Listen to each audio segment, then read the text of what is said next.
All right. Hi, everyone. This is Nina Griffin, and I am here today with Ronnie Dreyer, who is a renowned astrologer who practices a number of different forms of astrology. I primarily know her as a Jyotishi, an expert in Indian or Vedic astrology, as it's known. Ronnie has written a lot of very important materials, I believe also books on astrology. And she is, she is a true mainstay of the astrology community. So I'm very honored to be interviewing her for our ISAR online symposium today. Welcome, Ronnie. Hi, nice to be here, Nina. Thanks for having me. Oh, my pleasure. So let me just jump right into it. So your talk is called Astrology is a Science of Light.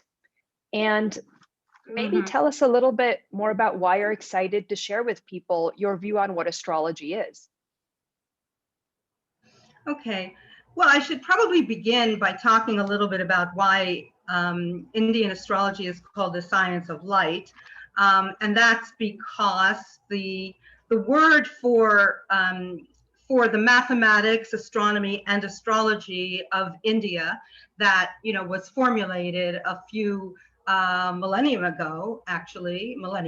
ago, is called Jyotisha or Jyotish, and the word Jyotish is really the best name for the Indian astrology that's practiced, because it really encapsulates the fact that it was mathematics, astronomy, and astrology, and because it's a science, considered to be a science and revered so much in India, that there is just this direct lineage that's never been interrupted, and that's really the wonderful thing I think about Jyotish, is that rather than having to, what we're doing now with traditional astrology, recapping it and, getting the, things that were destroyed at Alexandria, Jyotish is just a lineage that's never been interrupted.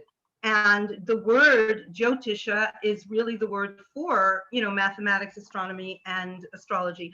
And it comes from the Jyotis, the word Jyotis in plural, which really means lights, the heavenly bodies, or really the sun and the moon.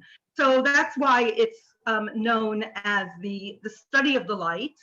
And in its longer form called Jyotishastra, which Shastra means science. So the texts that were written about it really literally was the science of the heavenly bodies.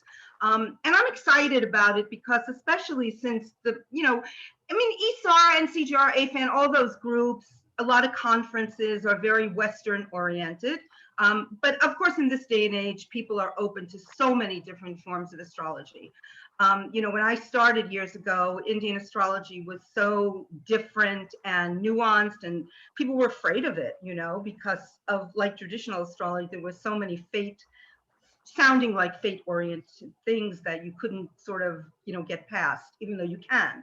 And it's exciting to be included, I think, in a conference or symposium that's actually mostly Western based astrology, even though it runs the gamut from traditional, like you do mostly traditional, and through modern. So I think it's really exciting to present the material, to make it understandable, to show people that it's not so strange, and it can be grasped. Even though, of course, in the 30 minutes that I'll be talking about it, nobody's going to have a full-blown ability to, examine a chart. But sometimes you can actually, give people a few hints and pointers, and especially from the visual. If you show the whole visual of any chart, you can actually get a lot out of it. And that's what I really hope to do in the 30 minutes of the symposium. And I'm excited just to be, listed and speaking along with so many wonderful astrologers, yourself included. So I was really honored to be included, in the in the ISAR Symposium, about that. No, that's wonderful. And thank you, Ronnie. And thank you for even that little mini lesson on what Jyotisha really means. That's fantastic. See, the education has already begun. So that's right. So is there anything else that you would like viewers to know, or potential attendees, either about your topic or anything else that you think is important? Yeah, I think it's also nice that we were given 2 slots, one by Joni Petrie and one for myself. So it's kind of like part 1 and part 2. Yeah. But because I am friendly with Joni, I'm going to make sure that the 2 of us do things that are a little different, because I don't want it to be, repetitive. I don't, I think it's going to be very interesting to show, maybe show a chart that people are familiar with. Maybe a name that people are familiar with it from the very traditional context or modern context, and just see how we would approach it from the Indian astrology context. And even though traditionally Indian astrology doesn't use Uranus, Neptune, and Pluto, because the nodes, Rahu, Ketu, are really considered to sort of have that kind of intensity. We do, modern astrologers, traditional modern astrologers, and Indian modern astrologers do use Uranus, Neptune, Pluto. But I'm going to try to show it without Uranus, Neptune, Pluto, because I also want to emphasize the nodes, which is a very kind of near and dear topic to me. I really like the nodes, and I like talking about them, and especially because in India they're considered to be the demons, and they have so many ways of manifesting that are to some people kind of scary. But once you get past that scary part and make friends with them, because that's, I think, what in any astrology you kind of have to do with the planets, you sort of make friends with them. And just to show people that Indian astrology is usable, it's friendly. There are ways that, according to the Indian texts, you can propitiate some of the planets and sort of, downplay some of the difficulties that malefic planets will indicate, especially malefic transits, things like eclipses.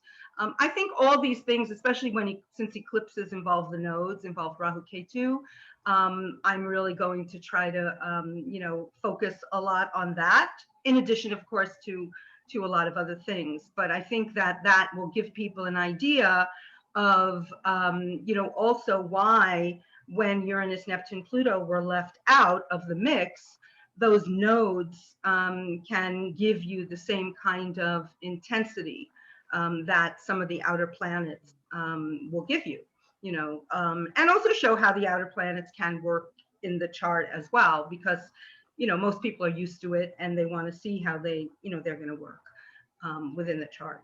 So I don't know yet who I'm going to do. I mean, who I'm going to use as an example or anything like that. But in my class the other day, we talked about Britney Spears' horoscope, because she's in the news. Yeah. And her chart's quite fascinating. And there are certain things you can zero in on, even if you know very little about Indian astrology. So I think that's kind of like what I want to show people, how to like just look at the chart, not be afraid of it, make friends with it, and maybe have a few pointers on, even if you never switch to Indian astrology, how you can use it. So No, that's perfect. Thank you very much, Ronnie. I'm very excited about your talk. I love Indian astrology, and I feel like there's always more to learn. It sort of feels like, India itself, right? It's just sort of endless. There's always more. It's quite vast. So yeah, no, we're very pleased and very honored to have you as part of the symposium. Yeah, I'm thrilled about it. I hope it really, I mean, it's from morning till night, so I'm going to probably be glued to, to listening to most everybody on there. They're all wonderful astrologers, yourself included. So yeah, it's quite exciting, and then next year will be the big conference. That's right. That's right. We can't wait to be there in person. And finally, I think Stephen Forrest said, can't wait for those astrology hugs, For sure, for sure. That's right. All right. Well, thank you so much, Ronnie. I appreciate your time. Sure. Thanks.